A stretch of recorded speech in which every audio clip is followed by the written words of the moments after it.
Okay. Hopefully we're live, guys. Let me just check a few things here.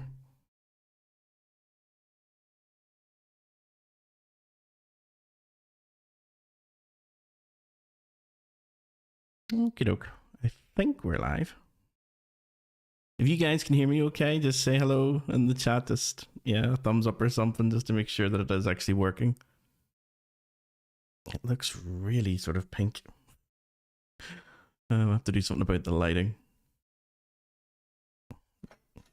Maybe change that to something else. Maybe green. Oh, it's even more pink. I'll do something about the lighting. Okay, yeah, hi Paul. So yeah, you can see and hear me. Okay, no, good stuff. I'm just going to move this out of the way and share my screen as usual. Let me see if I go to desktop. You guys can see that now. Okay, doke. So over to you guys. Yeah, ask me anything. And if I don't know it, I'll find out. So yeah, whatever questions that you have, if there's anything in particular that you're finding tricky or anything you need me to sort of explain or go through, anything to do with the courses that you're on at Top Score Music Academy, or anything that musical that you're interested in, any sort of theory, any sort of music history, anything. If I don't know the answer, I will find out. Everyone's here. Hi, Martin.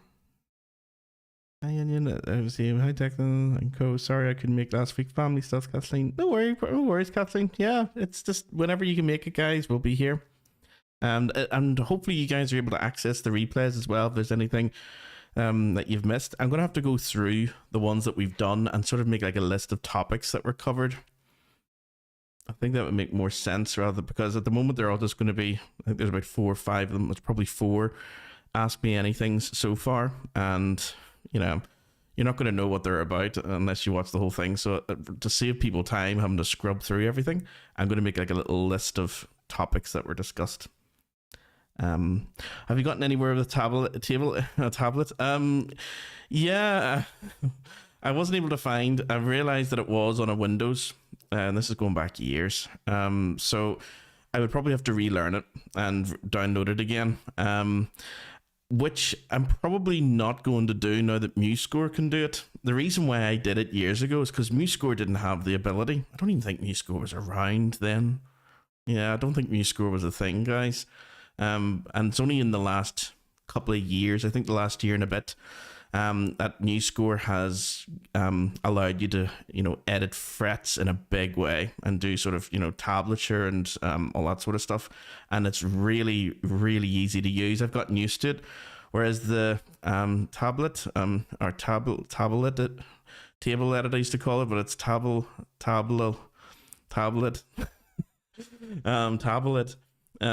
Yeah, I find that harder to use from what I remember. I can never say it properly. So have you been trying? Have been trying to work on my reading music. Why do we need a double flat, the double sharp? Is that not a full tone up or down? Yeah, there is going to be some things, guys, the theory side of things that are tricky. I would recommend going into YouTube as well and just looking up a guy like, I think Adam Neely made a video on this. He's a really well-known YouTube musician, about the drawbacks of learning. Now, this is a guy who's a world expert on the bass guitar, and the downsides of relying on tablature. And I do agree with a lot of what he says, that tablature, try to wean yourself off it. It's great for beginners because it shows you the how. It shows you how to play notes. Okay, but the bad thing about it, and it was a fascinating video, if I see if I can find it for you guys.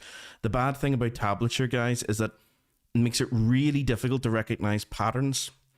And the way that he explained it, I'll give you the link to his video actually, but the way that he explained it, just to really sort of summarize it, is that in tablature, you're kind of relying on just reading numbers, but you don't really get a sense of the patterns in music.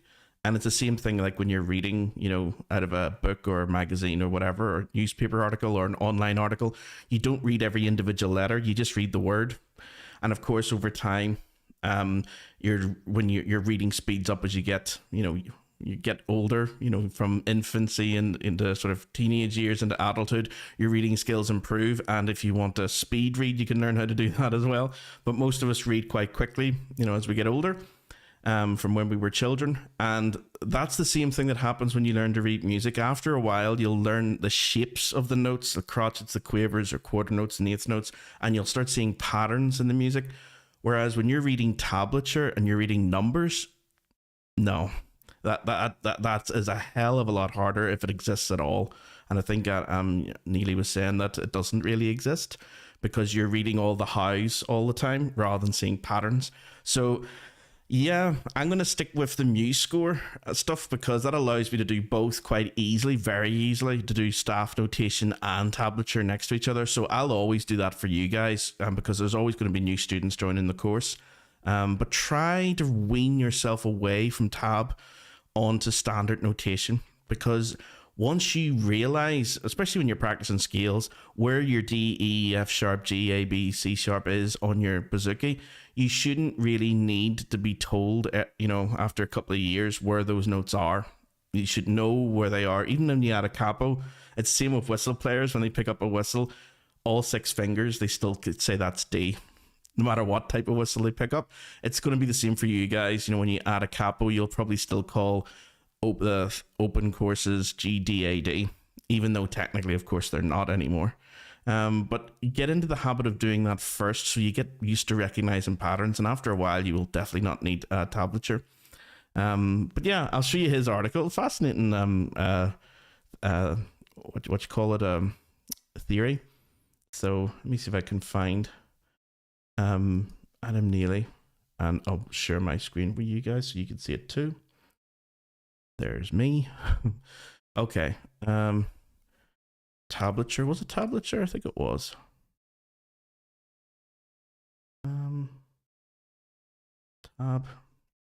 Tablature.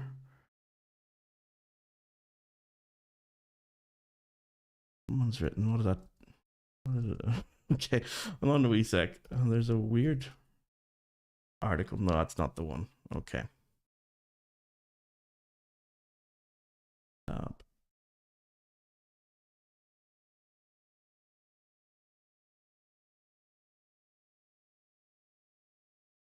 Yeah.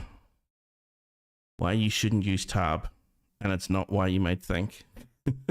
Yeah, so this is actually quite an old video from him 9 years ago, but yeah, Adam Neely is a fantastic musician.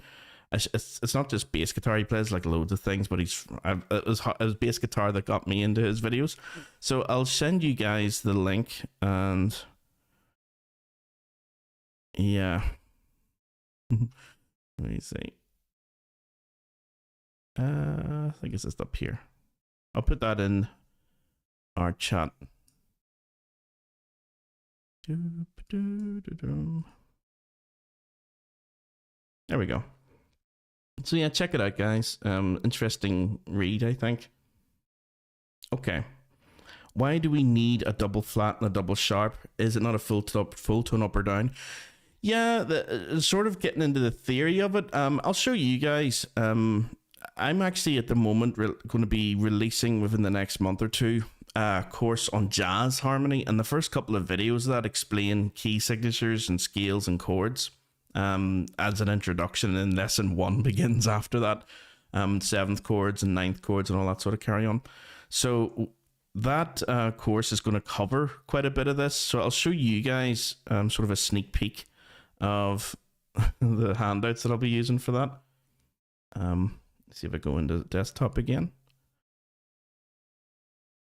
Let me see. For anyone who was around last night for my practice with me, you'll know that I spent about 2 hours trying to learn a reel, which is fun. So and I can't get it out of my head now, so I've still got the Limerick lasses going on in my head. And I'm going to learn that and properly and teach that as part of the course later on. And that'll end up in part 4 of the bouzouki course. There's loads of other things that are still coming. So yeah, but we will get to that as well. Okay. Music theory. Yeah, double sharps and flats. That's a good one. Probably the handout that I'm looking for is actually going to be an advanced theory or harmony. And it's probably going to be the first page or so. Yeah. I'll commandeer some of these handouts.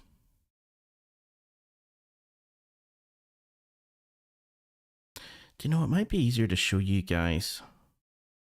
Yeah, it might be easier to show you on my tablet. Tableted. Okay. Yeah, let's see if I can get that up and running. This will be a first live streaming my iPad. Let's see.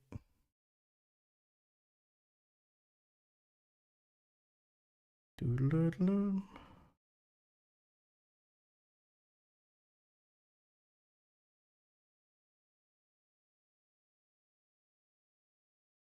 Okay.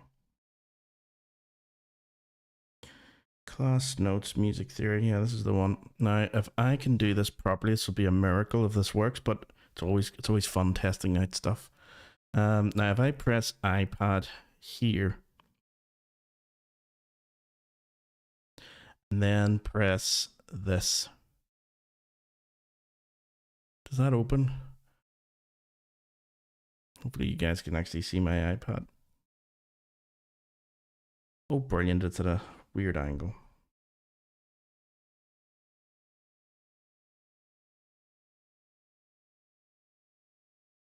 Why is it at such a funny angle?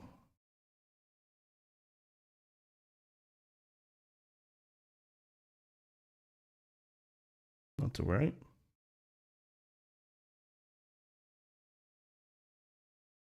Duplicate. And let's rename this. You can see all the mess that I did with students in the past. Music theory. Just general music theory. This used to be stuff that I was going to use for other courses, but I decided not to. So if I just go in here, wow. Okay, let me get my pencil. So don't freak out, guys. It's not as bad as it looks. Okay. In fact, there's a few things that I'm going to keep here. Didn't realize that I had so much stuff in here. So I'm just going to get rid of this to begin with. Calm down on the amount of stuff. Get rid of all this. Get rid of all this. Yeah. So it is actually worth going over for any of you guys who are if any of you guys who play like harmony instruments, understanding keys, of course, is the basis for understanding a lot about chords. And the thing that I used for students, for any age group, it doesn't really matter, is these little mnemonic devices. Get you every single key that exists. It's also going to help us understand this idea of double sharps and double flats. So let's just get rid of all this stuff to make it a bit easier to read. And really don't need any of that either.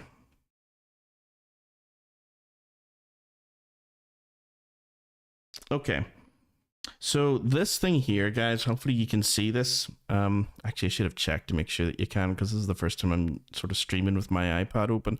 Can you guys see my iPad okay? Is that coming through?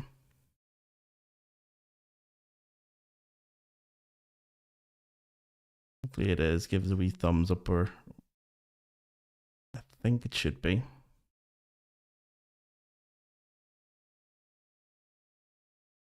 Yep. Oh, good. Well, that's a first.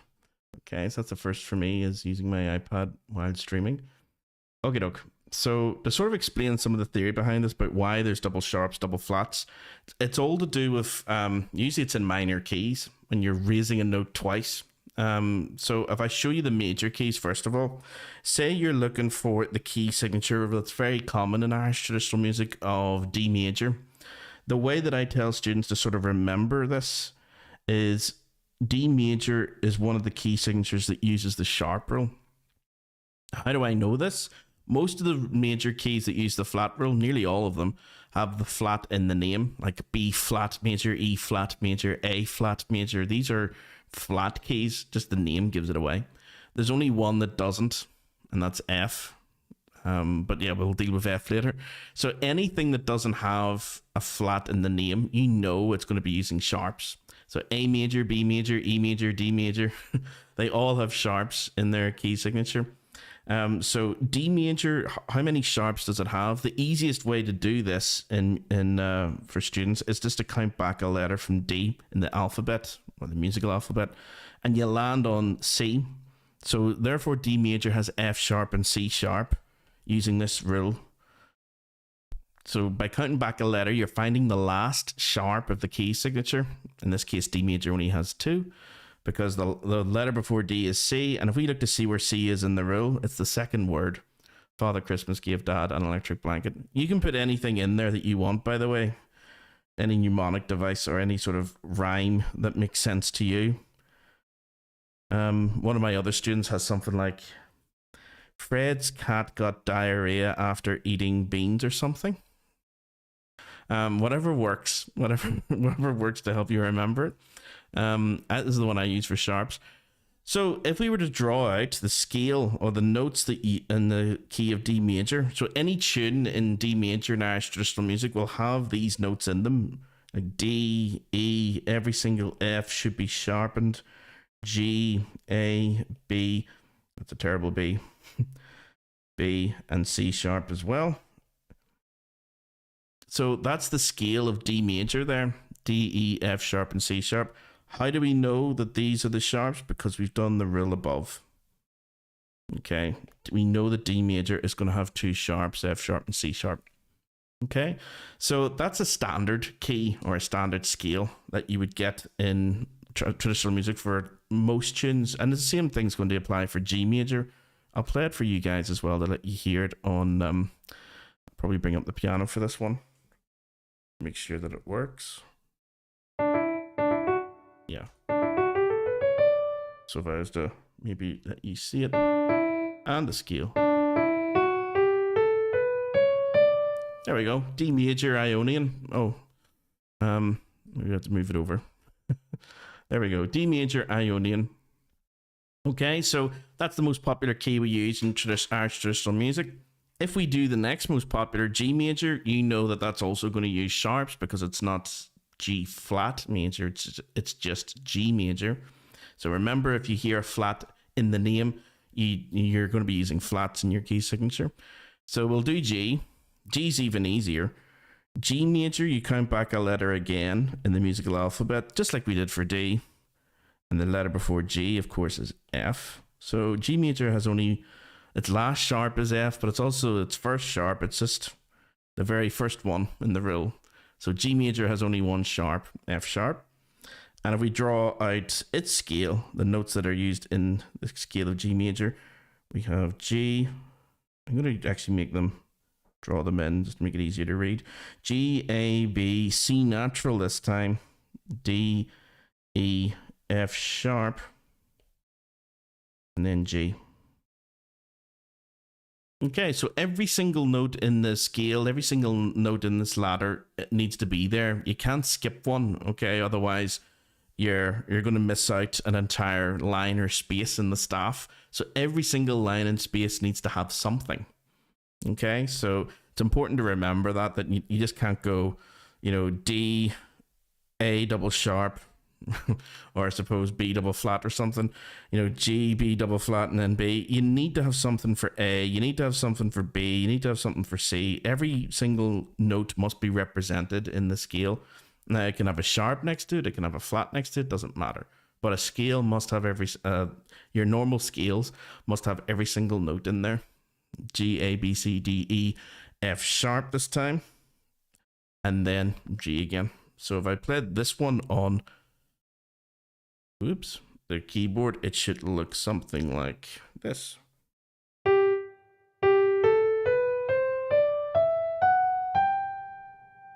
Okay. So G major, G Ionian. That's the second most popular key in Irish trad music. Okay, and the two of them together probably make up nearly about 60-70% of all tunes. So all the other ones that we do, like in the so-called minor, the Dorian, all those other ones, Aeolian and Dorian modes, they're far fewer. Okay, So it's important to know those two scales really well. Now, to get to our point about double sharps and double flats, quite an advanced question, because what you need then is a scale that has loads of sharps in it, and it's probably going to be a minor key. And the only difference between the major keys and the minor keys really is that every single major key has a relative minor, a minor that shares the same scale or same key signature, I should say. So G major's relative minor, if you were to go down 3 semitones from G, you will find its relative minor. So, whoops. So we went down from G down to E, and that gets us E minor. Okay, so if you go down 3 semitones from all those major keys, you'll find their relative minor. E minor, just like G major, is also going to have this F sharp. So if I was just to draw out the scale underneath of E minor, it's going to look very similar to G. E, F, G, A, B, C natural still, D, E, and of course I need to put a F sharp in there. So E minor has an F sharp, whoops. And G major also has an F sharp. Okay, so E minor and G major are very similar. It's also a reason why you hear the feeling of E minor a lot in trad music. Even though it's probably E Dorian or something, or E Aeolian, it's going to be very close to G, very close to G. Now, the only real difference is that in minors, when you're dealing with chords, there's this thing called the harmonic minor. Okay, so you need to sort of raise a note. At the moment, this still isn't proper E harmonic minor. In order to make this a proper harmonic minor scale, I need to take the 7th note and raise him as well. So this is what you would call the scale of E harmonic minor, and it's what we use most of the time to build up chords in the key of E minor. There's one for building up melodies as well, and that's called the melodic minor. But the E harmonic minor is the one that we're interested in, because that's the one that, you know, you're going to be building your chords from. So, you know, E, G, B would be a chord, F sharp, A, and C would be a chord, G, B, D would be a chord, A, C, E would be a chord, and so on, and so on, and so on. Okay, so you can see the beginnings of your chords based on that E harmonic minor scale. So with minors, you have to go an extra step. You have to raise the 7th degree of the scale. It's really important to remember that for E harmonic minors. So it's not just this exact same as the majors, there's one extra step. So if I was to do the scale of E harmonic minor, whoops, scale. There we go. And it just analyzed it for me. E harmonic minor.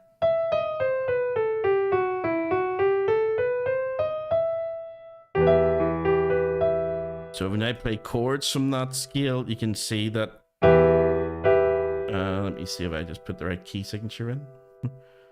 There we go.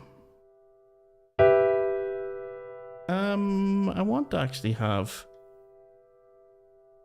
Yeah, can I not have my? Yeah, I want the full grand staff. There we go.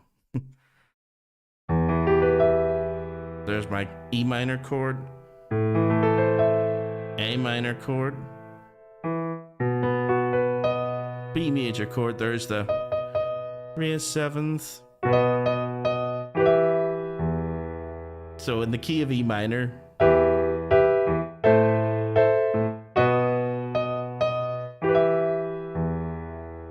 so you can hear that you're in the minor key when you hear those chords. But everything there that I was playing is based on the notes. And you'll see that it's not in the key signature. We've only got an F sharp in the key signature, but we have the D sharp and the actual music that you would see written down on the page. So if you pick up a piece of music and you saw 1 sharp, you would know from your sharp rule that it could be G major or it could be E minor, because those two are relative to each other, the two relative keys. But if you pick up the music and you see, well, it's not just that there's F sharps, but there's loads of D sharps throughout the piece, then you know you're in a minor key from that information. Okay, if you start seeing loads of notes that have been raised, think to yourself, could that be the raised seventh of a key? And if it is, like if you go one step forward from that, E minor, and then you think, well, does E minor have one sharp? Yes, it does, in its key signature. Yeah. So it has F sharp in the key signature and D sharp, the raised seventh, in the music. This is a very roundabout way of getting finally to this question. Why does there exist double sharps and double flats? That's what happens when you raise a seventh where there's loads of sharps already in the key signature. Okay, so let's go further. Let's see, how far can we go with this analogy? If we go into the key of B major,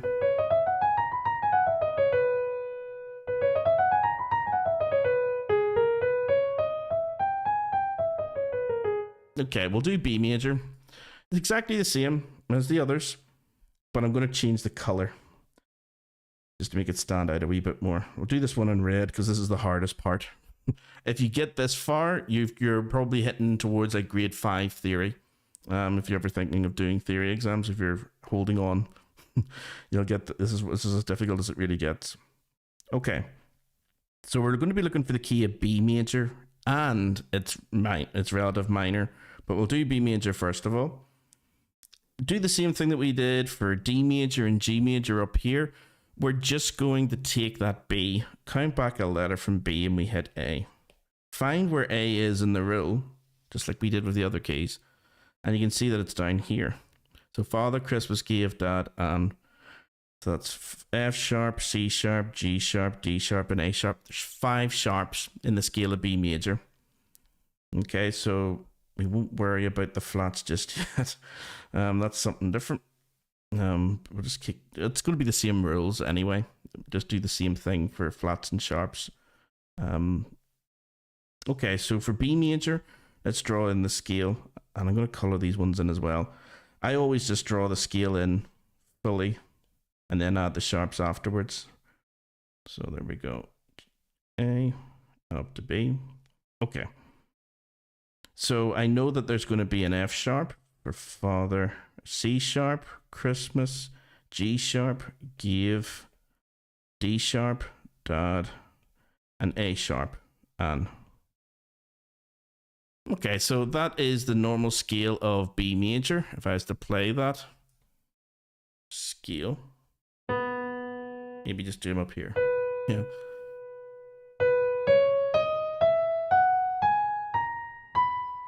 There we go. B major or B Ionian if we're still thinking of modes.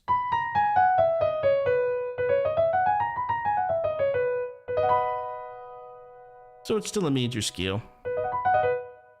Now let's make it minor.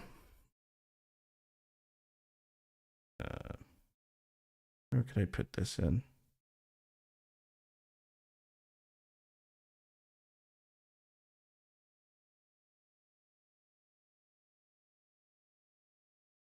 Maybe it's locked. Yeah, it is locked. Okay, not to worry. We shall use just the other half of this. I can just move these guys. Okay, I think we've got enough room. So that was B major. Next door, we're going to do G sharp harmonic minor because we are playing harmony instruments. This is for you guys doing bouzouki, by the way. For any of you guys who are coming to me and you're violin or flute players, you're probably dealing with the melodic minor much more often than the harmonic minor. But for piano players, guitar players, anyone playing harmony instruments, you've got to think more in terms of the harmonic minor. And if you're playing piano, when you're playing a melody and the harmony, then you've got to think of both. Okay, your right hand tends to be the sort of melody and their left hand tends to be the chords. Not always, of course. So you've got to sort of incorporate both versions of the minor scale. But for us, for bouzouki, and for anyone who's doing trad, harmonic minor is the much more common scale type. So we know G sharp is going to be the relative to B. How do we know that? Well, if we go down 3 semitones from B, we're landing on G sharp. So you always go down 3 semitones to get to your minor, just like we did with G major and E minor above there. So go down 3 semitones. Okay, so do the same thing here. Go down 3 semitones from B and you're going to land on G sharp. So let's draw in all the notes from G to G first of all. Just about squished it in, guys. I'm running out of stuff. Okay. Add in the same sharps as before. So we know if B major has F, C, G, D, and A, and G sharp is going to also have that. So we should put in F first of all. We should put in C. We should put in the G, and there's actually 2 of them because we've got a G at the start and a G at the end. That's how the scale starts and ends. So F, C, G, we're going to need a D, and we're going to need an A. Now, we still need to raise the 7th. Okay, remember, 7th needs to be raised, just like we did up here with E harmonic minor. We ended up with a D sharp in the music. Okay, so they raise 7th in the scale of E. You still need to do the same thing if you're in G sharp harmonic minor. But what's the 7th degree of the scale? Well, it's a note that was already raised by the key signature. So this is where your double sharp comes in. You've got to raise him again. Okay, so the double sharp actually looks like an X when you draw it by hand anyway. So that's not wrong. That's just, it's an X. Oops. For double sharp. Now, why wouldn't we just think of the double sharp as just raising, well, F double sharp, you raise it twice. See, actually, it's analyzing it as F double sharp. The reason why you've got to call it F double sharp and not just G is because you need every space in line to have a note in the staff. It wouldn't make sense to ignore that line. Imagine you're playing a piece that's in the key of G sharp minor. Does that mean that this entire line is never going to be used? And your scale is just going to go G sharp, A sharp, B, C sharp, D sharp, E, G, and then G double, and then G sharp. What happened to F? It means that your entire piece would never have an F anywhere near it. So every note needs something. You can't just ignore the F, even though it's called F double sharp. Okay, so don't try not to get too bogged down in names of notes as precise. You know, that's every single, we do tend to learn it that way at the start. You know, if we're learning piano, we would think, well, this is note C. But you could also call that D double flat, because you've lowered D twice to get that note. Or you could call that B sharp. Okay, so every white note and every black note also, for some reason students accept that black notes can have 2 different names. Like F sharp can also be G flat. But when you tell them that the same principle applies to white notes, suddenly it becomes an issue. So every single note has various spellings, guys. Okay, so F can be G double flat or E sharp. You know, are you raising the E up a semitone or you're lowering the G down 2 semitones? Doesn't matter. It depends on the context of the piece. And in the context of G sharp minor, every single F is going to have to be double sharp. So you end up with this G sharp minor chord.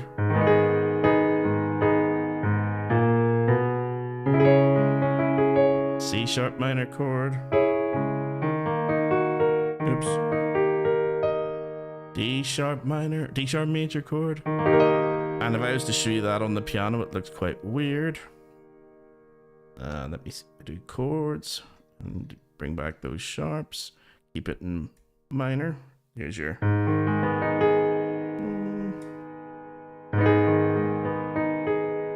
Let's do proper functional analysis. G sharp minor. Yeah, chord 1. chord 4, and then chord 5. So you see where the F double sharp is? And it always is raised in minor keys because it wants to go up. Da.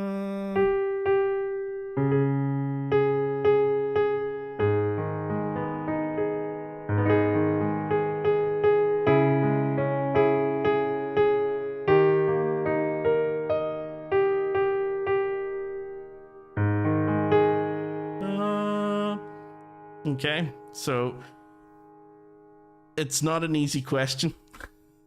Why is there double sharps and double flats and all this carry on? Because the scales of the music require them. Otherwise, you would be ignoring entire lines and spaces on the staff, and that just doesn't make any sense. Why would you do that? Why would you have 5 lines and 4 spaces in your musical staff if you're not going to use them all in a piece of music? Not saying you have to use them all, but if you require it, it should be there. It should be available. You can't just skip it, you know, and just say, okay, for that entire space or line, we're never going to use that in the music. So what we're going to end up with is telling the performer that sometimes the G is G natural and sometimes it's G sharp. That doesn't help the performer. That makes it more complicated, actually, because they're not going to know, do they raise the note or not? Whereas if you just tell them, well, every single G is sharpened, just take that as a given, and every single F has to be raised twice, right, okay, I can work with that. I can learn that scale. Whereas if you say to them, sometimes it's just that F sharp doesn't exist, it's going to be a G, and sometimes it's going to be a G sharp that you have to know. That makes life almost impossible for a musician to sort of learn. They'd have to sit down and learn individually all the sort of exceptions to when it is a sharp and when it isn't a sharp. Yeah, it just becomes a bit of a nightmare. And you would have to do that for every minor key that has loads of sharps and every minor key that has, you know, flats as well. So that's the reason why we have raised notes, guys. Sometimes you have to, or double sharps. Sometimes you're going to need it in keys that already have lots of sharps. Like G sharp minor has 5 in the key as well, and it has a raised one, double sharp throughout the music. It's also the reason why there's some keys that we don't use in music, guys. Like if I was to show you, if I just go back to normal sort of desktop mode here and minimize this. Yeah, imagine you're doing a key. Let me see. What would be a good one? Well, yeah, we'll do E flat. E flat has 3 flats. We do the scale of it. Let me see. There we go. E flat major. Okay, so not used a lot in trad music. Tend not to use the flats, but you can get an E flat whistle, you know, or E flat flute. And there are some bands, I think, like Dervish and Danu, who lower their instruments, you know, from D, or raise their instruments, I should say, from D up to E flat. Okay, so it makes the music a bit brighter doing that. But yeah, look out for that if you're finding that you can't really accompany a piece on a whistle or flute or something because it's a semitone higher than what you're expecting. That's the reason why they're looking for a brighter sort of tone. And you end up in the key of E flat major if you do that, if you raise from D up to E flat. So why isn't that called the scale of D sharp major? When we look at it on the page, if I zoom in, sorry if this looks a bit weird to you guys. This note, if I can bring up, whoops, you can see that it's E flat. Let me see. There we go. There's our scale of E flat major on the piano. E flat, F, G, A flat, B flat, C, D, E flat. Incidentally, guys, you know, that's why, again, we don't call this G sharp. Because then A would have nothing. You can't go E flat, F, G, G sharp, skip A, bye, on to B flat, and then C, D, E flat. So it's the same rule applies not just for double sharps that we were looking at with G sharp minor and the F double sharp. You still have the same rule apply in any scale. Every note there needs something. You can't go E, F, G, skip A entirely and then go to G sharp instead of A flat. It needs to be called A flat. Okay. So it may look like G sharp to you if you're used to thinking of sharps on the piano, but as you now know, every note needs to be covered in the scale in order for every line and space in the staff to have equal treatment, that it can be used if required. Okay. So E, F, G, A flat, B, C, D, E flat. We could have easily have called that something different. Starting note. We could have called that D sharp. What happens if we do that? Is it even possible? D sharp. E sharp. F double sharp.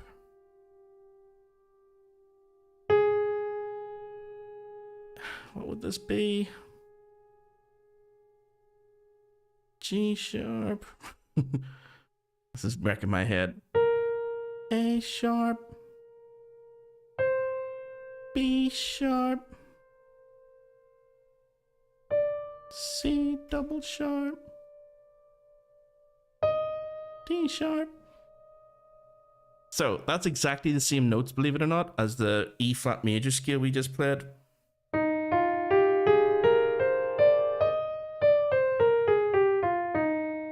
So some students will ask, why does the scale of E flat major exist, but the scale of D sharp major doesn't exist? This is why. Because if you were to write the scale of D sharp major, or if you were to write the key of D sharp major, let me just zoom out a wee bit, you would need to be doing many lines and spaces, 5 lines and spaces, and you would have a heck of a key signature. Imagine this, imagine looking at this in music where you'd have your treble clef, like that. You would have every F is going to be a double sharp. So imagine double sharps in your key signatures. So F double sharp, you would have actually C double sharp as well. 2 double sharps. You would have G sharp. You would have D sharp, of course, because it's the scale of D sharp. You would have F, C, G, D. You'd have A sharp. And you would have F, C, G, D, A, E sharp. Oh my God. Oh, and you'd have B sharp. Okay. This is the first time I've ever tried drawing this with a mouse. Okay, so you have 7 sharps, 2 of which are doubled. That's a nightmare of a key signature to deal with. So rather than that, think, well, why don't we just think of it as 3 flats, B flat. It's not a good B flat, but you get the idea. E flat and A flat. Sorry, that's really messy, guys. This is me trying to draw with a mouse. So that's actually B flat. B, E, and A. So you can have 3 flats to deal with, or you can have 7 sharps, 2 of which are doubled. Obviously, any composer is going to choose this option, and you're never going to see this in their key signatures. Okay? It's theoretically possible, but it's just the theory is harder. Why make it harder? You know, theory is meant to actually make, I know it mightn't feel like it, but theory is meant to make understanding of music easier. So this is the why we don't do it this way, because it makes theory ridiculously hard. Having double sharps in your key signature like that. No. If I just play that scale again from maybe up or down here. Here maybe? No, down here. E flat. F. G. A flat. B flat. C. D. E flat. Far easier. You're dealing with 3 flats. E flat, A flat, and B flat, rather than 7 sharps. Okay, so that's the reason why. Yeah, it's a bit of a nightmare scenario there. So if you were with me on that, great stuff, guys. You could set like a grade 5 theory, probably beyond grade 5 to be honest. Oh my God, that's pretty explainable. Okay. Radio. Okay. Yeah, right up to the very end, I thought I was going to have to take tablets go to bed, but your last part explained it. Right? Okay, yeah. So it does. You do get there eventually. Well, I do eventually get there. It's a hard question, guys, because flats, double flats and double sharps assume that you understand like sharps that are scales that are using lots of sharps and flats. And if you start in minor keys having to raise notes, you have to in harmonic minors in order to make it sound, like a proper minor scale. You need to raise that seventh. That applies strictly to classical music as well. So anything from like the 1600 to 1900 so-called tonal period, where most music was in the major minor system, any piece of music you hear by guys like Bach, Beethoven, Mozart, all of their minor symphonies, concertos, and overtures and string quartets and everything that they've ever written that was in a minor key, that raised seventh is going to be there throughout the music. So it's a universal principle. And sometimes if you're dealing with keys that have lots of sharps in them from the key signature, you're raising notes that are already sharpened from the key. So you end up with double sharps. You don't really go as far as triple. And that's not even getting into the Far East music, guys, where like the king of scales would probably be Indian classical music, where they have hundreds of different scales, and even going into things in other music that have quarter notes and half notes, like quarter sharp and three-quarter sharp and all that stuff. That's beyond my expertise. You're going to have to go to somebody else to find out more about that. I'm learning that myself. So I will put it in a course at some stage, but it's not something you need to know to understand trad music or classical music from the West. But for anything from Asian classical music, they go into microtones, quarter tones, and that type of stuff. Whereas we're quite boring in that we just stick to the same 12 notes. That's all we have. But there are other notes between C and D flat that our ears are not used to hearing, like C half or D half flat or C three-quarter sharp or whatever, so there's other notes in between there. So it's not just the one D flat, others. A really good book to check out actually would be The History of the Piano. I think I do have that actually. Let me see. If I go into, I think it's actually in History and Form, Elements of Music.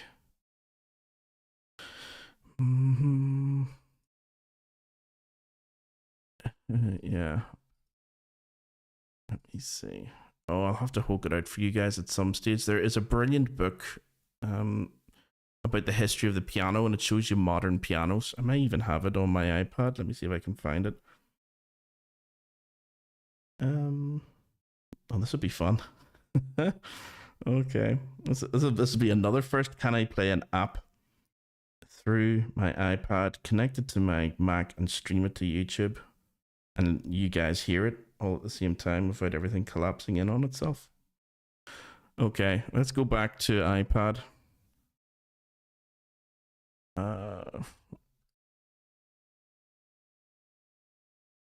No, I don't think it's not gonna play.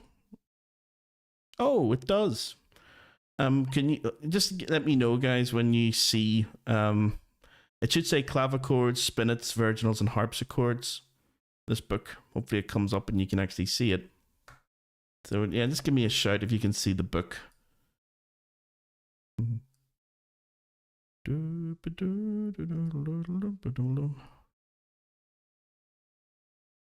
that appear for you guys?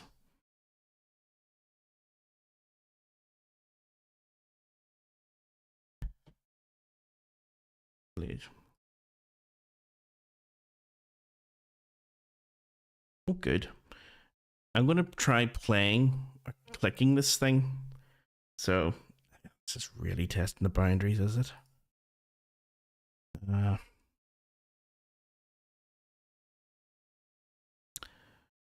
Let's see.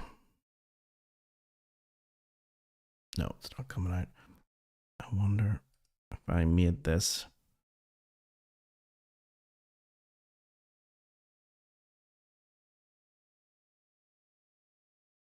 if I made this computer audio.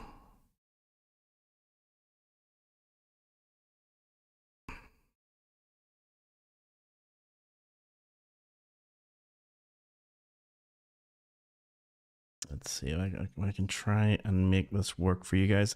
This is the fun of streaming. OBS audio. Let me see. What have I got here running?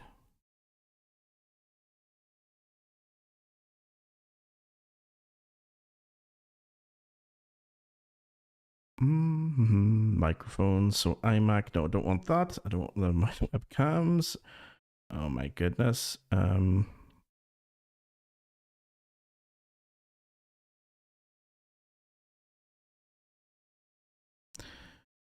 Not sure if this is going to let me actually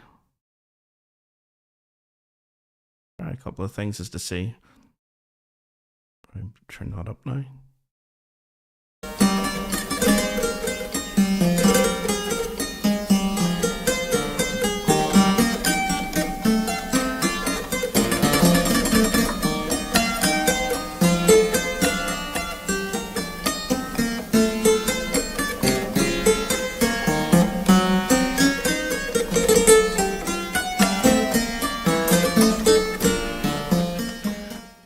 Able to hear any of that from the clavichord, 1807 clavichord? Does that come through at any point? So this will wait to see if anyone can type in yes or no. Hopefully you're able to hear something there. So it may have sounded actually quite loud. Did it come through? Oh, good. That's amazing if you're able to figure that out. That is clavichord, as it says. Okay, so really quiet instrument that, you know, composers and like would have used this as their equivalent of like a wee keyboard at home, just to sort of play and footer about on and come up with ideas for compositions. You know, if you have limited space, and a lot of composers would have had limited space in their apartments or flats that they're living in. They can't afford to haul around a massive piano or an upright piano. Don't even think upright pianos were that popular at this stage. Everything was like, you know, grand or mini sort of pianos. It wasn't until, like, you know, you get to the end of the 19th century into the 20th century with Industrial Revolution, you know, at its height of churning out thousands and tens of thousands of upright pianos, that this finally died out completely. But it was popular enough in Mozart's time, and after, into the early Romantic period, composers would have used this as sort of a little thing that they could, you know, just doodle on, practice on. Or if you're, as well, if you're playing yourself at home and you don't want to disturb people, it's quite quiet, which is why there was so much hiss in what you were hearing, because those microphones are turned up a lot to try and pick it up. It's really delicate, very delicate little instrument. Okay, let's go to, let me see, this fella. It's always the Germans who are experimenting with this. Yeah, Germany 1923, the quarter tone piano. If I zoom in there, you may even be able to see it, guys, that the different rows here of keys, that they don't necessarily line up. You know, you're in between like half sharp and quarter sharp and everything. So this is an experimental piano where they tried to, you know, just have microtones. So it's more than 12 notes in the scale. You could have maybe up to like 30 or 40 or as many as you want. So this is about as experimental as our music would get. So let's have we listen to like the quarter tone piano.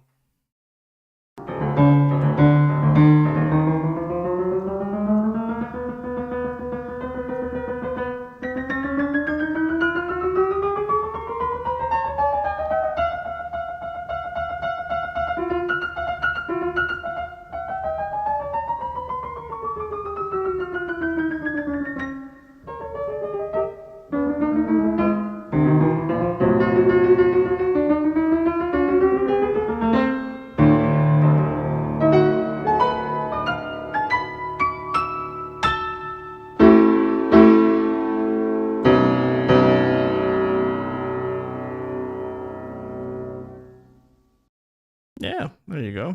So yeah, if that's your cup of tea, go for it. So yeah, quarter tones, they do exist. There's notes in between. So that gets into a heck of a, you know, a lot of confusion about, well, what do you do with keys and stuff? As you're talking about quarter sharps and half sharps and 3/4 sharps and half flats and 3/4 flats and everything else. So you could have other notes in between just your C and your C sharp. Yeah, so worth checking out, guys. One of my favorite books, like the history of yeah, the piano. Let me see if we can get to the, yeah. It's a heck of a long book if you're into piano music. It's an absolute must. Okay.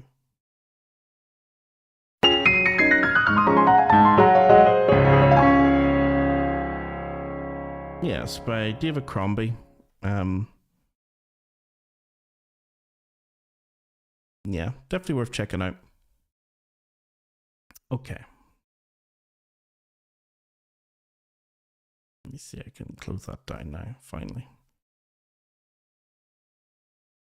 Okay, guys. So yeah, we sort of went into theory there for a wee bit. Quite a hard theory actually. When I'm going to be going through this for the jazz course, also I'm going to be releasing a basic music theory course as well. Obviously, I'll be taking this at a far slower pace, and it would probably over like 5 or 6 lessons, just walk you through step by step how scales and intervals and chords and things are made up. So it's not going to be as throwing you into the deep end as what we just heard. So I will obviously have a much more relaxed and methodical approach to it, and just throw 50 things at you at once like that. Yeah. Okay. Okay. So double sharps, double flats. Okay. So anything else, guys? And rewatch the video. I'm sure there might be, might take a few other things to have a look at. Is there anything else though that I can help with, as regards theory or anything? Yeah, just type away. And I suppose while I wait for you for any questions to come up, what was I going to work on? Yeah, there was something. Yeah, the actual jazz stuff. Let me see.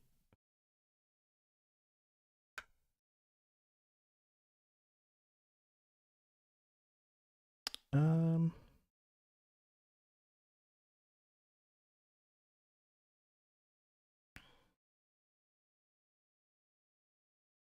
Okey-doke. Okay, so any more questions, guys? Just type away. I'm just going to open up the community just to be sure I haven't missed anything from there. Let me see.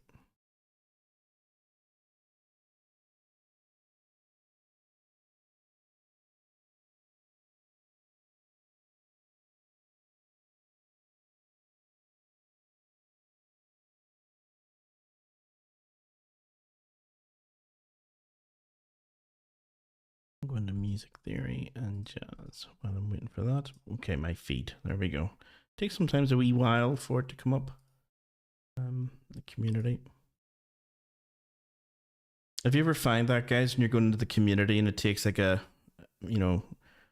minute for things to load, just keep tapping on the community to refresh it, because it's always sort of going through all the previous posts and who's posting new stuff and everything. So yeah, it might be a little bit temperamental sometimes, because it's trying to keep everything up to date. Okay. So I can minimize that. So I'll just work away on the jazzy stuff, guys. That's the next one that's coming out.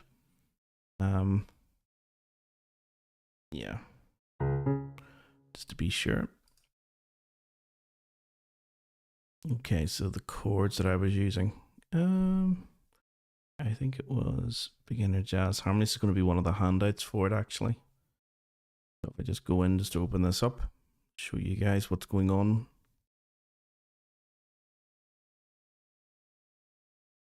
Okay. There we go.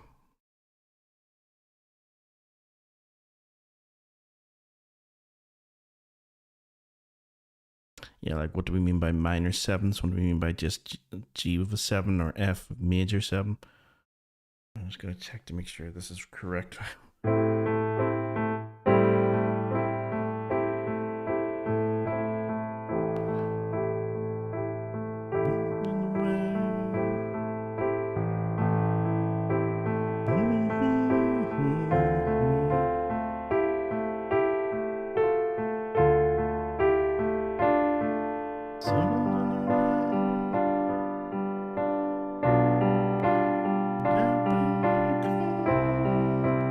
That's okay so far.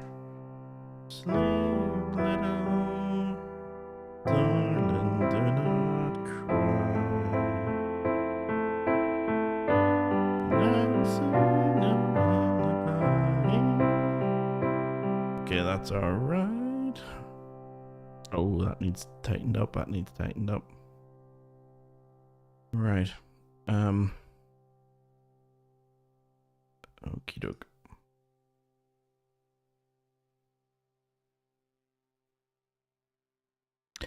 Yeah, maybe it should have been this one. Why do I still need that one? Ah, okay. Yeah, I'm going to be, what I tend to do with this as well, guys, is that I'm going to be playing these things. You know, I'll be recording myself playing. And then that will go into the handout, so students will be able to click on it. I can't really share for copyright reasons, you know, lots of audio stuff and, you know, from other handouts, but I've embedded loads of audio into all of my handouts, I especially for things like GCSE and A levels. So like if I was giving my GCSE students like some of the handouts they have to do or go through, like there's one just there on style and period. That one handout is like 378 megabytes, and that's because when you open it, you'll see that there's lots of little audio files that I've embedded into the PDFs. So for any of you who are interested in learning about music theory, it's not just going to be reading a page. It's going to be, you know, obviously the video of me going through it and explaining it, but even the handouts themselves will have, you know, stuff embedded into them. Like, for example, here's a YouTube video that if you click on this, it doesn't take you to YouTube, it takes you just to the video. So trust myself. And click on that.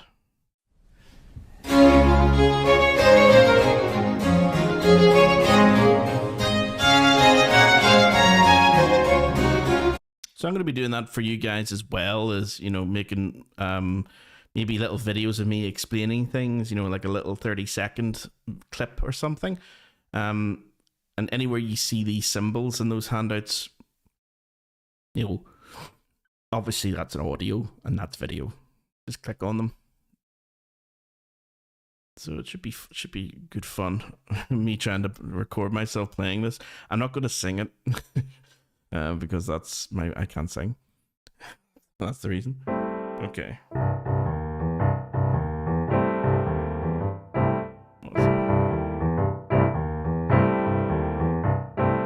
Yeah, it's a wee bit of a syncopated thing there, so that's okay. Ray Charles, Marianne, I'm going to need to do because it's grayed out.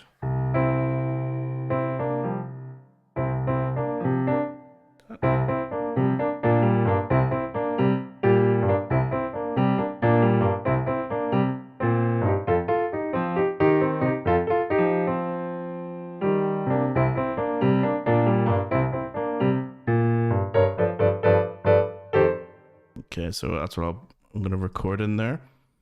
And there's one there as well for blues.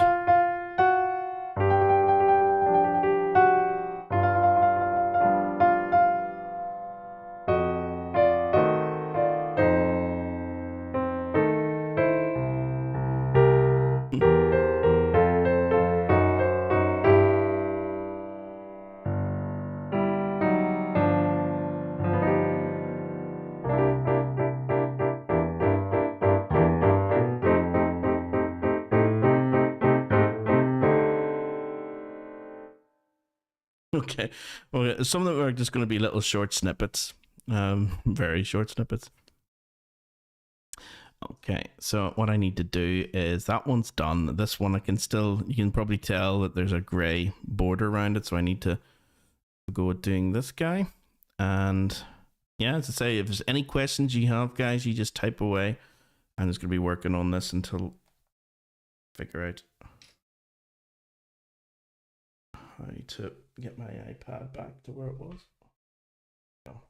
I'm really happy that worked. I'm really delighted that the iPad works in streaming. So any theory questions you guys will ever have, I can easily just whip out the iPad and just draw. It makes it so much easier than me trying to draw with a mouse. If you've ever tried it, you know, just drawing treble clef, it's really awful. So yeah, that's nice that it actually works for you guys. If you have any theory questions, and they can be as, bear in mind, guys, that some of the questions you have may require a detailed, highly theoretical response. Like some of the stuff, like even just that one, like why do we have double sharps and double flats? You think it may be a simple answer, it isn't. Or why do we call it a crotchet and why do we call it a quaver? Why is it a semi-breve, the longest note? Is there not one? Is there such a note as called the breve? Or is there a note even longer than the breve? Yeah, all these things do exist, but it may require a bit of history or theory to go through it. So don't be put off by that though, because I can lead on to other conversations. It ends up becoming like a music appreciation class, and that's fine by me. Let me see if I go into I need to go back into that theory again. So if I go into music theory, harmony, no, jazz harmony, and I think it's the C6 chord one that I can mess around with. I'm just going to duplicate him. MuseScore. See, even for this is why again I probably won't go back to tablet because I can do everything in MuseScore. It's not just for Bouzouki, it's for piano as well. Okay, 4/4 C9. This is gonna be, and this is gonna be C. Okay, dum dum. Copy. And oops, don't need that. You can see how quick it is for me to actually use this as well compared to the tablet. Whoops. And then move all that down.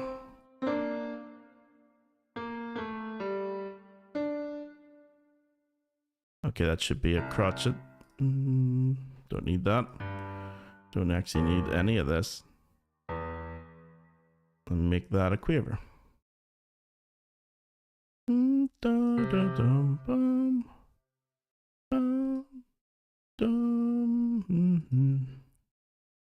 Interesting offbeat.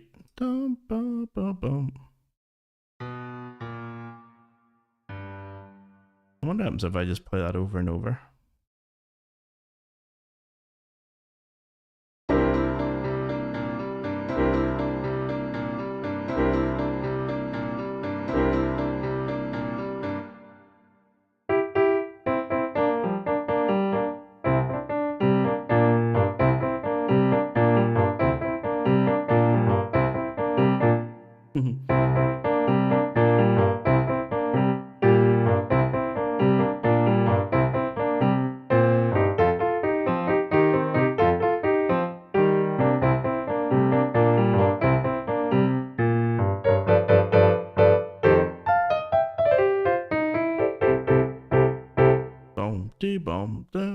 That's one of my favorite Ray Charles. Marianne.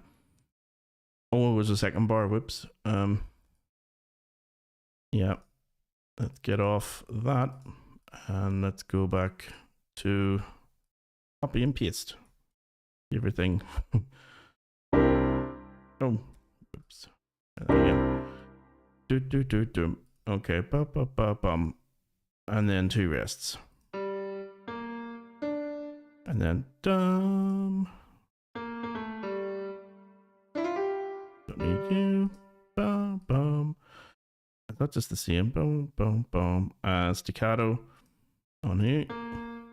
And staccato on. Yeah. Yeah, that little accent there is very handy. That's forced. Let me hear. Let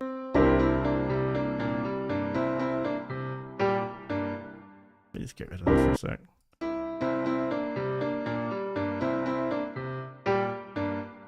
Doop doop. Oh, not going to repeat. I forgot. I have to tell it to. Doesn't want to repeat. Come back.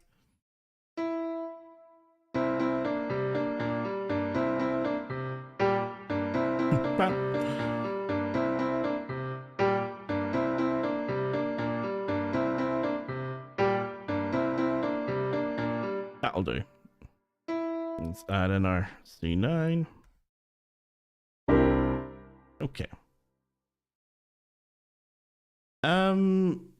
Martin, there, is the tab function in MuseScore in the free version, or is it only in the paid version? The thing that I'm using, guys, the notation software, is completely free. It's never been charged, and in fact, not only that, it's against the law for them to charge for it because it's meant to be open software. You can't charge for that, because anyone can take the code and mess around with it. And in fact, it's a community of nerds like me, well, far more nerdy than me actually, because they know how to do it. I don't. Who keep it running, who do with the updates and everything. So I'll show you guys where it is, because I think some of you guys may be going to the wrong place and trying to download MuseScore, the sheet music that's paid.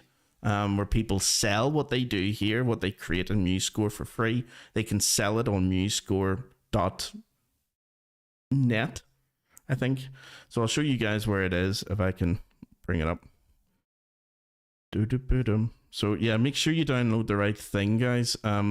This is completely free. I've never spent a penny on MuseScore ever. And it's way beyond what it actually led to the death of Finale.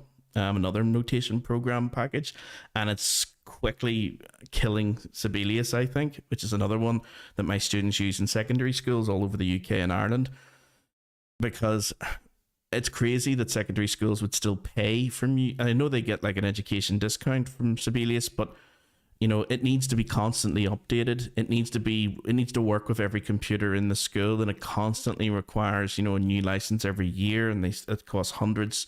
It's meant to cost, hundreds per computer. So you can imagine if you had it on 10 computers, they would get a discount, an education discount, but still, why would they even bother when they can get MuseScore for nothing? And it's always going to be free, and it's always going to be updated, and you can always go back to previous versions. Yeah, so MuseScore.com, the world's largest sheet music. That's not what you guys want. Okay, so ignore the sheet music. Go down and see where it says free music composition and notation software. That's what you want. So it's musicscore.org. You click on that and free download always. Okay, it's open source. It's recognized that I'm using a Mac. So for you guys on Windows, obviously this should say something different. And you can download an older version. So it should work basically on Linux. It's working on Mac. It's working on Windows. Like if I went to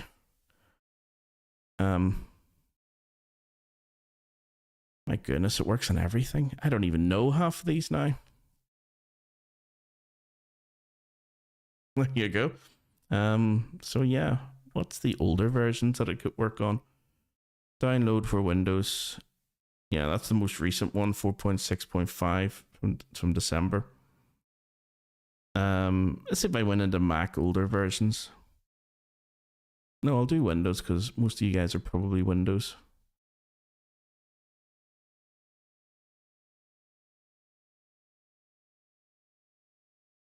Oh my god, they still have 1.1.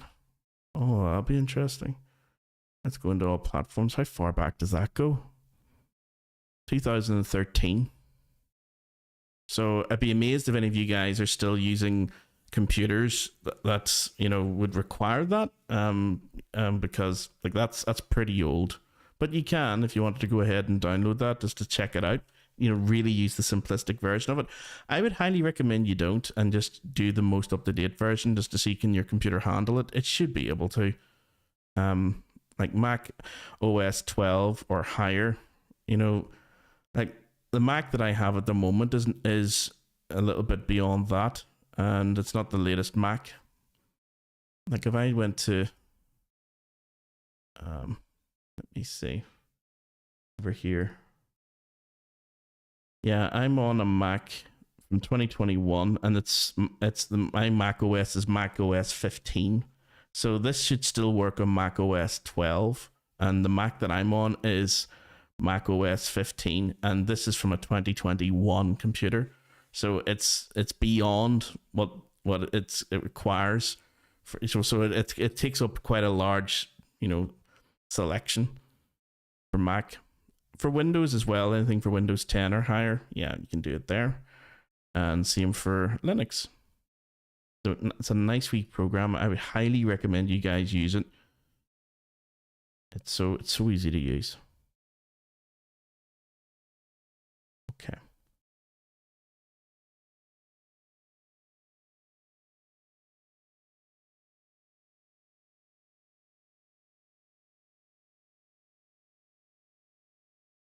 Right, let me see, where can I get the link? I'm just going to pop this link. Yeah, musescore.org. Don't use the sheet music, guys. Unless you want to buy the sheet music. I've done it a few times. There's stuff that's very handy to have. The thing that I find with the sheet music thing is that, yeah, you'll get some nice things that people will, put together, but you really are relying on, it could be complete amateurs who are making the sheet music. May not be professional, composers or anything, or engravers. So you may, and I find this a lot in students who've paid for scores on musescore.com, and there's no dynamics, and that's not an issue for trad music, but for things like in classical music, that's a huge issue. There's no articulations, there's no dynamics, there's no performance directions at all, even tempo markings. And that's because you ever put it in, literally just put in rhythm and pitch, and that was it. There was no expression marks whatsoever. So be careful when you're going on musescore.com that if you're looking for something, that you go to more reputable, and you'll just know after a while who are the more reputable sources and composers on musescore.com, because they're the scores that look detailed. People have put effort in. Now they'd probably be more expensive to reflect that, but it's worth getting the proper stuff. Yeah. So yeah, and if I wanted to add, say, a tab to this, could I add a tab to my Ray Charles blues? Why not? Let's add a Bouzouki tab. That'd be interesting. Let me see. Martin says, yeah, thanks, Declan. I use Tablet, but I find it a bit buggy. Yeah, trying to learn notation though. Yeah, the only reason I use Tablet, guys, was because it's, as I say, it wasn't possible to, a couple of years back or it was possible to use, to get tab in here, but it was all for guitar and mandolins, and it wasn't for Irish Bouzouki. What happened, I think, there's a brilliant YouTube video which shows you it's actually an Irish guy, I think, who was in charge of it, went through MuseScore and did sort of a complete house cleaning of it, the code and everything from the ground up, engraving right the whole way through to the finished product, from the very, very basics of the program software all the way up to the, most advanced stuff. Because what was happening with MuseScore about 4 or 5 years ago, guys, is that it was building on stuff from previous versions, and it kept building and building and building, because it's a community of, people who love music and love notation software and music technology, who maintain it for free. They don't get paid, the guys who were putting this together originally.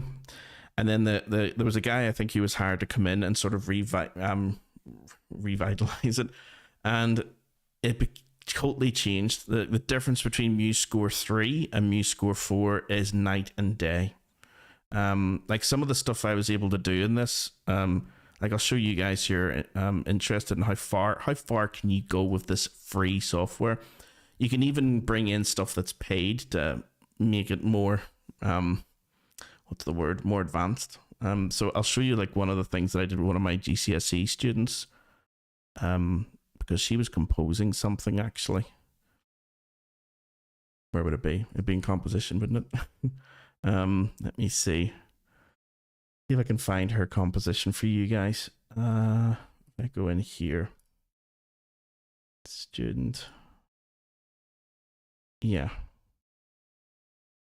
I did do a YouTube video on this actually, just to show you guys, but here's her Irish traditional composition. What does it sound like?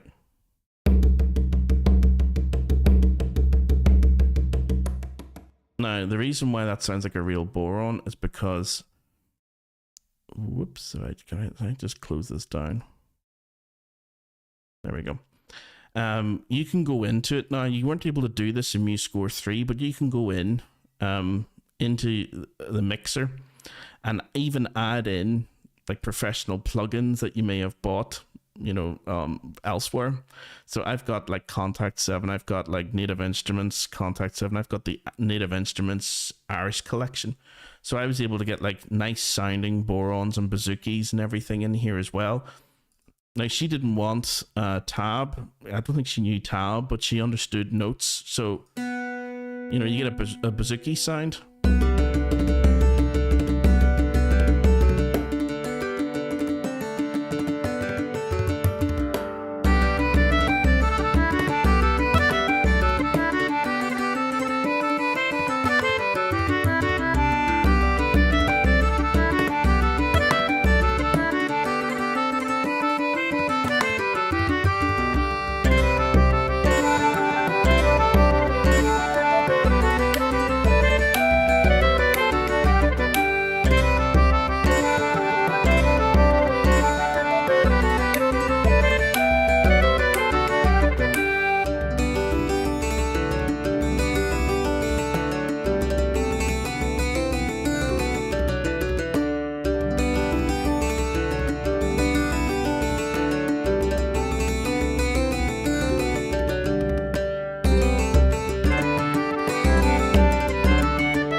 That is like sort of more professional. It's still digital instruments, but it's more professional than the standard built-in free ones that come with MuseScore.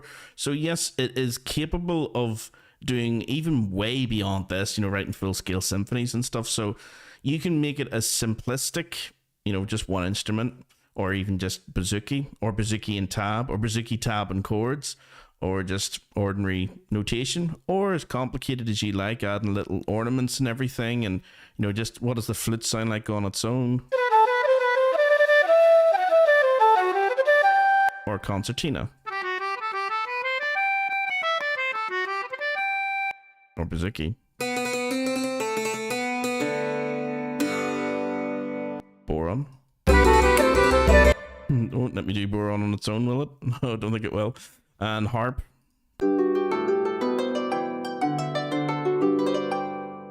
That was her composition, you know, GCSE student just coming up with ideas and just putting them into this. Now, I exported it for her just with the normal sounds, and she would have still got a great mark for it. But I think it was nice to put in the more professional sounding sounds just to let the external examiner, the external moderator, know, well, what's it meant to sound like, what's it capable of sounding like.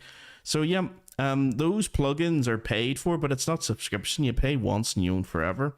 So for some of you guys, you may want to think seriously about getting MuseScore and then buying something like Native Instruments, the Irish Collection, or maybe another Bouzouki plugin, and then that's it forever.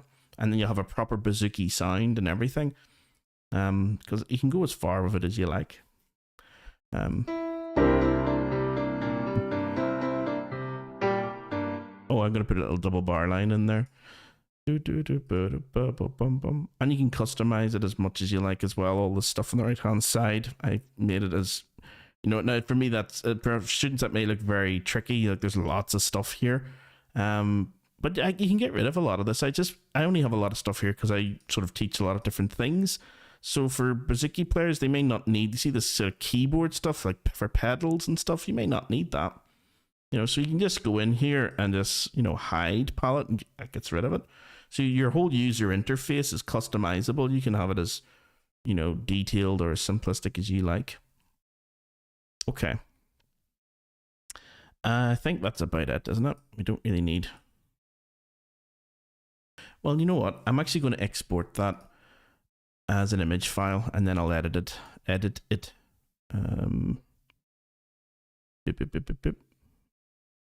Where is PNG? There we go. And put that in desktop. I'll put it in desktop for now. I'm going to mess around with it. I'm just going to save that. It's not C6 chords anymore. It's actually C9 chords, 9th chords. Okay, so if I go in here and go in, where is my harmony again? Music theory, jazz harmony. It's your C9 chords. Okay. So yeah, this is me putting together very slowly, handout by handout, musical excerpt by musical excerpt, audio by audio, the course that's coming for jazz. It's only going to be about 8 lessons long, but that's all you really need when you're just trying to understand the theory. And what is it? What do we mean by a C9 chord, or C over E, or a C7, or a C7 sharp 9 or something? All that stuff that some of you may have come across in the past of, like all the chord symbols above a score. What does it all mean? This is the course that's going to deal with that. So if I can go in here and just edit. Yeah, I only need this part. That should be it. Now if I just mark up and just crop. Yep, that's all I need. So C9 chords. Oops. And that will go here. C6, C9. So now what I can do is I can get rid of this gray and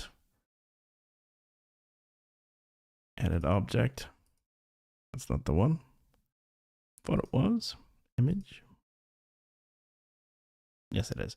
Okay, so now I'm just going to insert add image actually.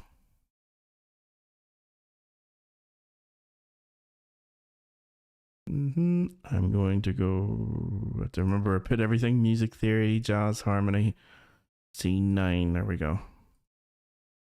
There it is. Yeah, so yeah, got rid of that grayish background, that's good. Make sure that I haven't missed anything. I think it looks okay. Delete that one and bring this one over. Just also make sure it's kind of the same thickness. That's a wee bit small compared to this one. I need it to be, yeah, that's a bit better.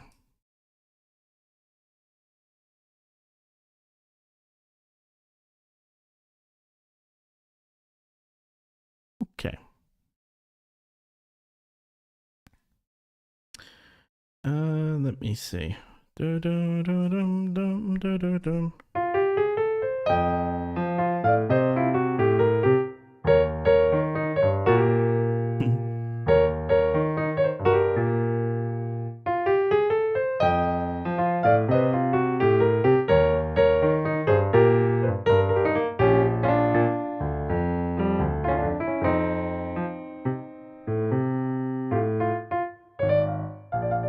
Yeah, okay, I could have another one in there as well, but I'll add that later. And that's all okay. That's okay. Oh, funk, it needs something to do with it. That's awful. Need to update that.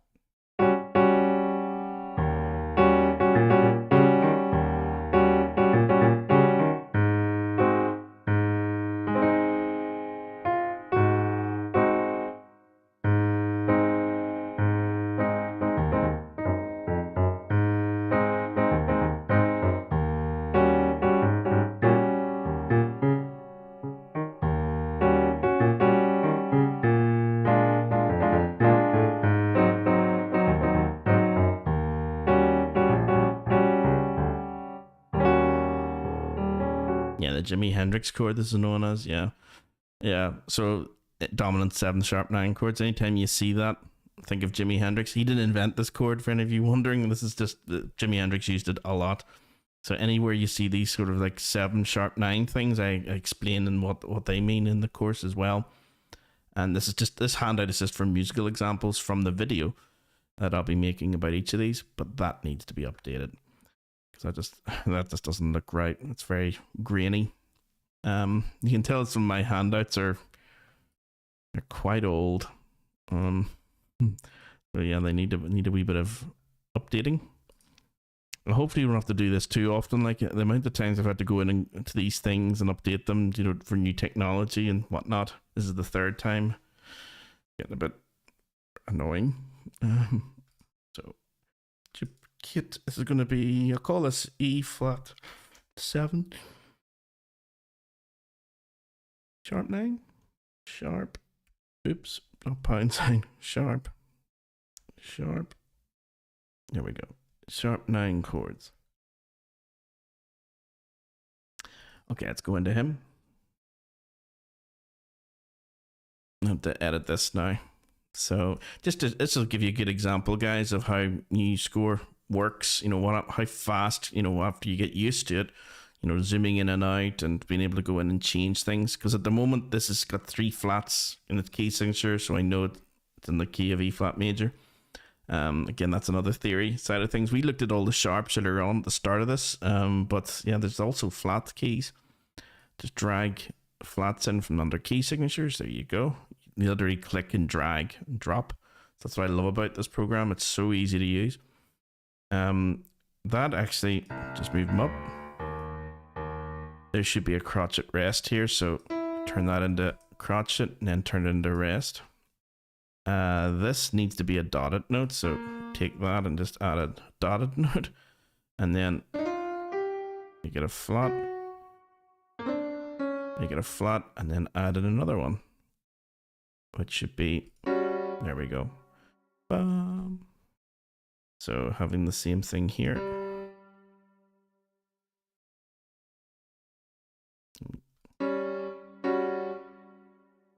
Now if I can get the bass, get rid of this, make it a crotchet, and then this should be what? Quaver on B flat. So have him bum bum bum bum. Doo-dum. Get rid of that. No. That should be a semi-quiver rest. And this should be the same as this in here. So, copy and paste. Works a charm. That should be a rest again.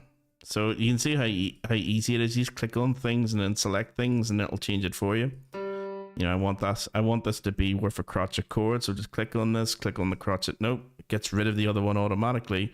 And then you can just add in more. See this wee thing here, this wee edit tool, and you just click that wherever you want it. Also, of course, it works on keyboard as well. If you want the note A, press A in your keyboard, and if I want, that's G at the moment selected. But you see, if I press B, it goes to B. I can change everything to B. I don't want to. Can you import ABC, the session website, into MuseScore? You can with MIDI files, yeah. I do it quite a bit. The session.org, as you guys could probably tell when you go onto the session.org, it hasn't changed that much in about 15, 16 years. It's kind of remained static, the same sort of technology. And I'm sure there's stuff in the background that has changed, to keep it up to date and working with modern internet protocols and stuff. But the software that it uses for downloading stuff is still very old-fashioned. It's still MIDI and that sort of stuff. So if I wanted to download, what would be a good example?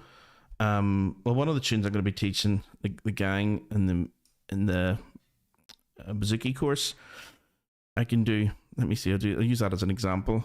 Where would that be? It'd be under instrumental tuition. It'd be under Bouzouki. It'd be in 4. Okay. Lower Image Quinn. Okay, Image Quinn. Let's see. Can we get this on MuseScore? See what we do. Go into Windows. Or sorry, yeah, go into the session. This session. Boom. And just search for tunes. Lower Image Quinn. There we go. There it is there. So there's, yeah, that's what the one we're looking for. It's going to say there's loads of versions of it, but it's loads of search results that are similar. So click on this and it should let me in. There we go. Now,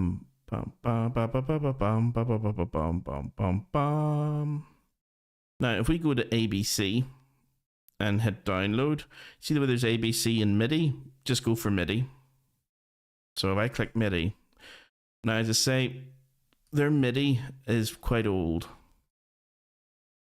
The way that they've formatted it, whatever they've done on the session.org, because if I was to click on this and open this with MuseScore, I just downloaded it there now, that's how fast it was.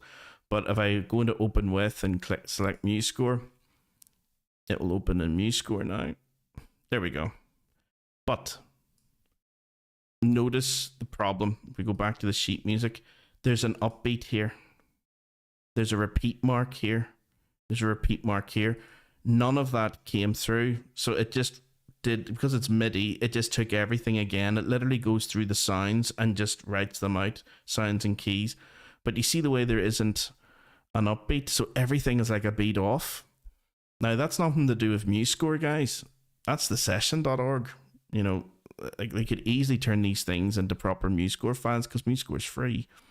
Or into proper sort of notation packages for you, but they're using old-fashioned MIDI, and it's great and it's quick, but it's not 100% accurate. So what you have to do is, well, what I do is I just click on that first bar, click on the last bar, and that selects everything. Or you can just hit Command A, and that just selects everything. Copy it. So Command C. Delete it or cut it, Command X, just have blank staves, and then select this first bar and say, no, I'm bar properties. I want to change that bar property so it's not worth 3 beats. It's actually only going to be worth 1 beat. If we go back into the session.org, you should be able to see that. Yeah, there, it's 1 crotchet beat. So go in here and say, no, I just want that to be actually worth 1 beat. So it's still 3/4, but the first bar should only be worth 1 beat. There we go. And now select that note and paste back in everything that you had copied. Oops, apologies. Try that again.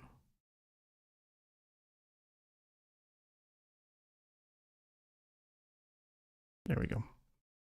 So now it's more accurate to what it was. So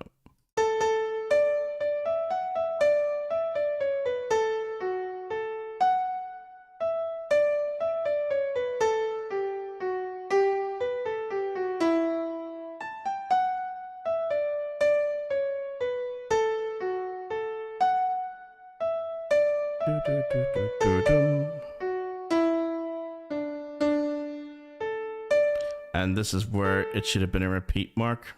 So we don't need this bar. Just click anywhere in the bar. You can click individual notes, but I just like selecting the whole bar.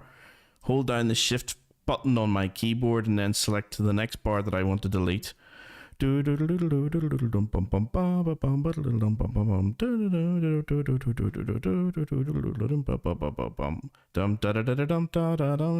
is the second part here. So still holding down the shift key or the arrow, the up arrow, and just select this next bar, and that's selected everything between those two bars, and I can delete it.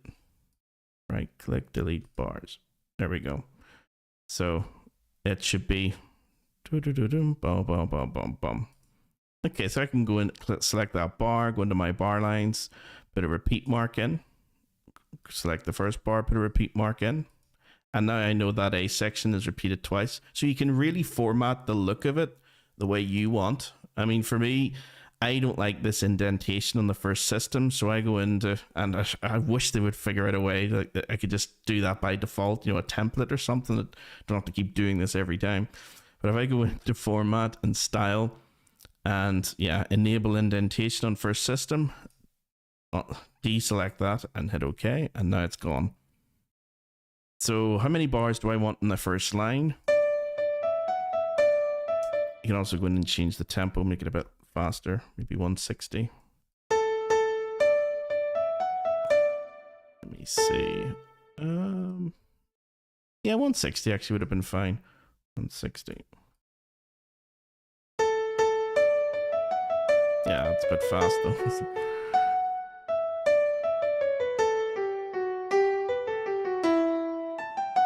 Okay, so I want these two bars here to be up here in this first line. So again, click on this bar, hold my shift arrow upward, and click on this, the very start.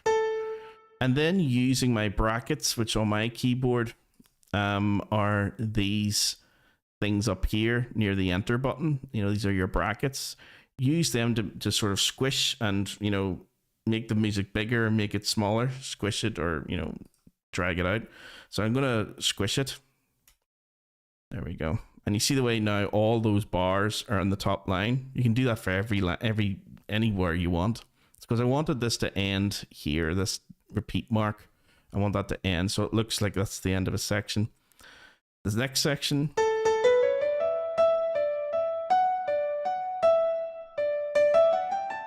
Don't like that. Yeah. Da, da, da, da. Yeah, it's nicer. I don't like that dotted note. Change that to just crotchet. Bum bum. Do do do dum. I want that A. Do, do, do, do, do. Like the dotted note there. Don't like that. Da da dum. I want da ba bum bum. Dotted crotchet. Do do dum.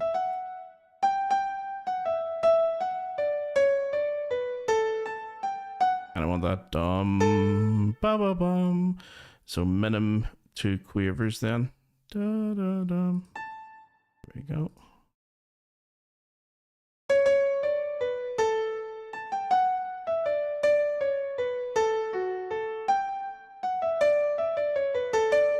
Scotch snap.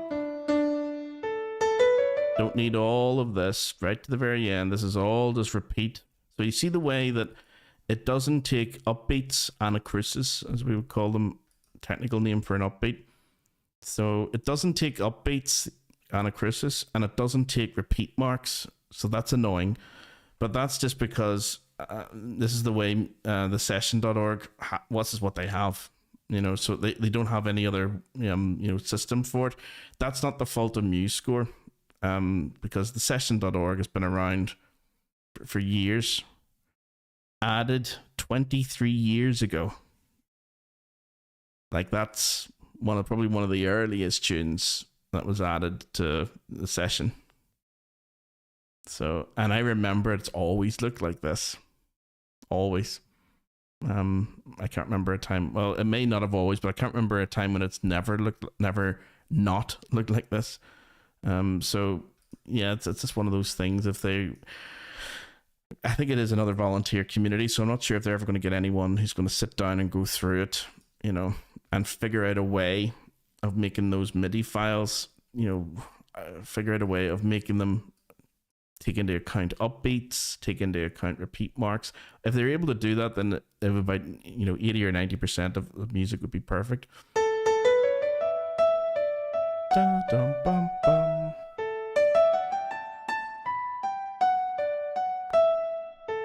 Oh, I'll put that back. Bum, bum, bum, bum, bum, bum, bum, bum, bum. Yeah, I'll squish him in.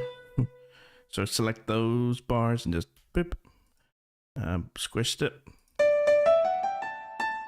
That looks good, actually. I think that's all right the way it is. Yeah, because it's like this. Yeah, so that line from there to there. And this is the other thing that's nice about it, guys. Like, you can go into extreme detail here. Say now I want to add like what do you call it? Tab to this.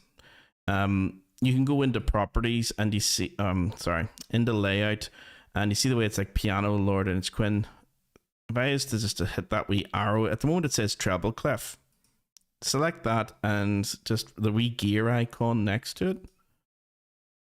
Create a linked stave. There we go. At the moment it's giving me another stave exactly the same. Okay, so I don't want that. I want one of them to be tab. So select your link stave, go in there, and the same type. No, I want to have I want to change that. It's maybe small. Oh, you can have smaller notes. I didn't know that. Okay. Radio.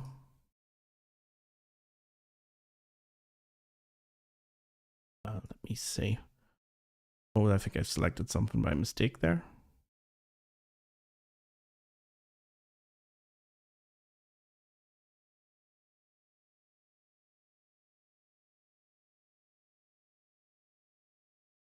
Yeah, let's see. We can make that link stave. I'm going to change him. Yeah, let's change him to... What instrument can we have? I think it's banjo. Yeah, staff part properties. Yeah, let's replace instrument with all instruments. Let's have a look to see. What do we have here? I think we did have Irish bouzouki. No, Irish tenor banjo. Okay, tab. Oh well. Yeah, make everything an octave higher. I'm just going to put it all down. I don't actually like the rhythms. I know that there's some people who do, but if you've already got the rhythms up here, you don't really need the rhythms again. So go into your linked tab and just select, you see where it says table or tab, 4-string common. Yeah, just make it 4-string simple. There we go. And actually, I prefer having this above. So I'm just going to drag him up so he's above the actual notation. And also make sure that the strings are the right tuning. So again, just click on this instrument, right click and go to staff part properties. The amount of times I have to go in there and do stuff. So staff, stave, part properties, and go into edit strings. G2, D3, A3, yeah. See this top one? I need to edit that down. That's the standard mandolin, banjo, violin tuning, but as we know, Irish bouzouki is GDAD. So you can go in there and edit. You can add as many strings as you like, as you can see, and change them to any tuning that you want. It's so easy to do. GDAD, I have another D there. And click OK, click OK. There we go. Actually, I want that an octave lower. See the way it changes as you drag a note?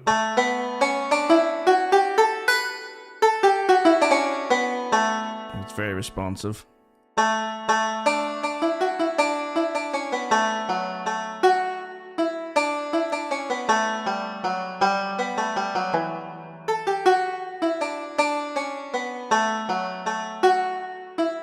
Do So obviously this would be a lot quicker if I wasn't sort of like, explaining it as I go. You do get the hang of you do get into the hang of you do get the hang of it.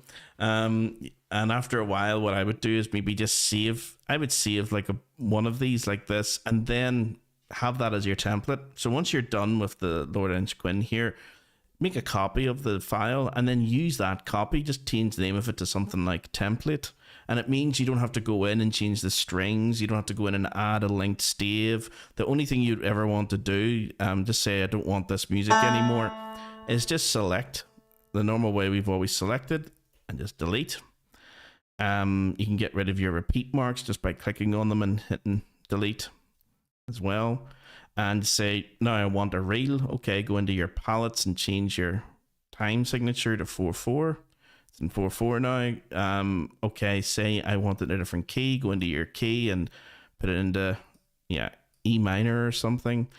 And now we've got a completely different thing. And you can drag in your MIDI again from the session into this and start editing it. So you don't have to create a linked stave every time. You don't have to change the tuning of the strings every time. It's do once and copy and paste forever. But at least you now know that you can, build it up. It just takes an extra 5 minutes, but it's a pain, having to do that every time, every 5 minutes, every time you're adding or editing a new tune. You just want like a little template that you can use. So this would be like I would save this now as save as template. And in fact, what you can do is actually save it as a template. Save file, save as, save other, save selection. Oh, I didn't know. Yeah, save copy, publish. If you want to go publish it to MuseScore and earn some money off it, someone might be willing to buy it. But you do need an account. Yeah, save as, and I'm just going to say template. Okay, there we go. Save. There's the session.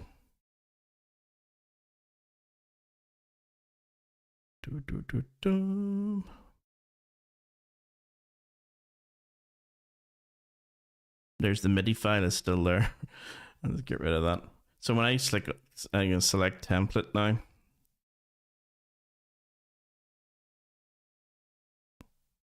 Oh, that's my other one. Sorry.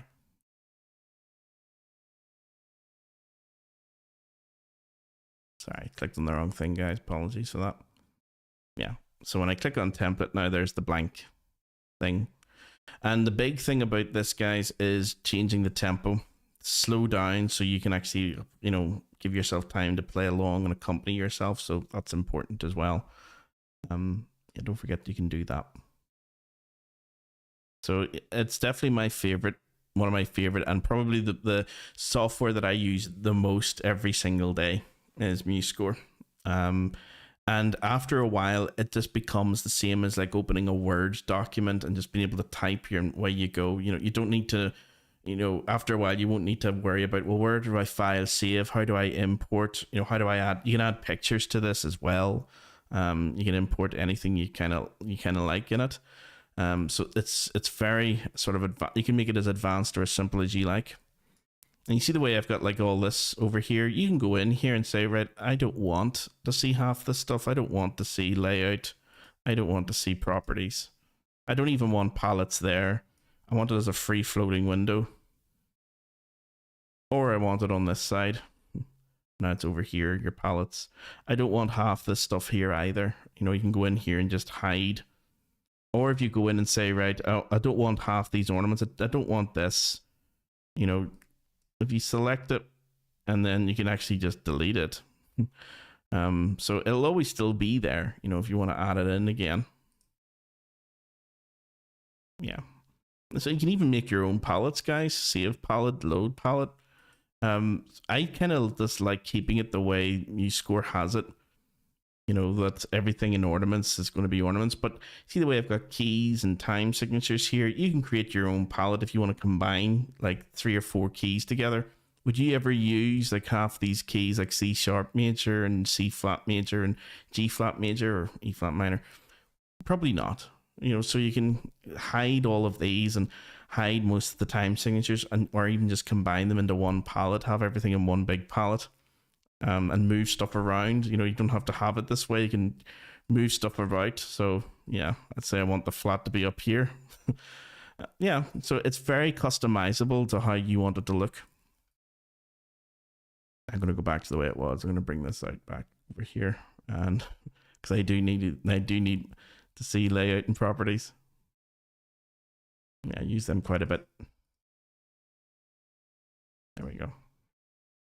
Anyway, and undo as well. Edit, undo, just undoes everything. Okay. Radio. Well, we shall leave it there. Thanks, Declan. That's brilliant. Saved me a lot of YouTubing. Thanks very much, Martin. I'm still, you know, I don't know all the ins and outs of everything in this. Like, you are going to find the best ways to do. The best way of learning this is just do it. Is just get stuck into it. And then when you need to do something and can't figure it out, come to me, ask me, and if I don't know, I'll find out. You know, so do download it, guys, for all of you. You know, get into MuseScore and just try going into the session and downloading those MIDI files. If you can't find it, let me know. If you're able to find it and download it, then you don't know what to do, let me know. So after a while, you probably won't need me, you know, for each stage. You'll need me for quite a few stages of the process, and then after a while, you need me for maybe 2 or 3 stages, and then maybe only 1, and then you'll never need me again. And then you just save that file, a template, and reuse. The nice thing, guys, is it's never gonna change. It should always be free. If you're finding that you need to pay it, yeah, let me know, and I'll get into the MuseScore forums and find out why are you being charged in your country, but for the rest of the world, it's open source software. It's free, and I've never paid anything for it. So you shouldn't have to pay a dime. Okay, and it's gonna file save that because I'll have to get back into him another time.